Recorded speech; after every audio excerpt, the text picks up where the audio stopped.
Og YouTube! Au! I dag vil jeg vise jer, hvordan man laver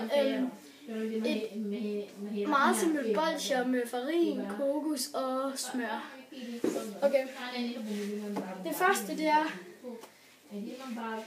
er at putte farin i. Og mange teskefulde skal der det i.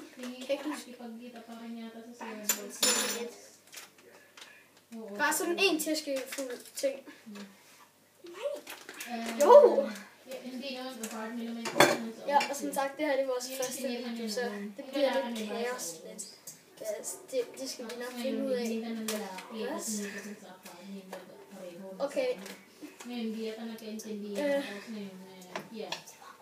Vi tager 8 skefulde farin.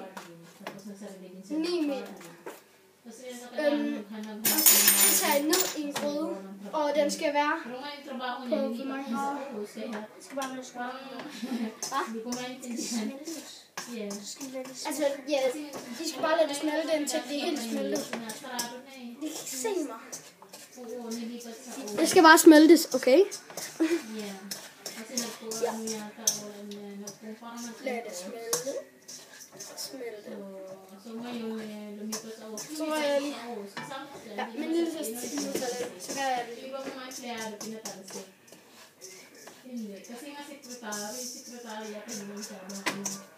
Men I skal også få kokosmælk og smør.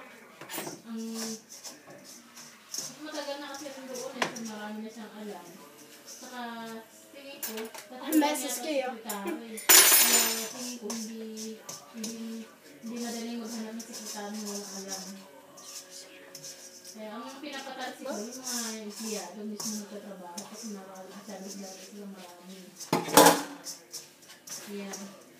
So, yun. Ngayon na nagdadrive din sa Lodge, papuntang Ubos. Hindi to siya nakatira ngayon kasi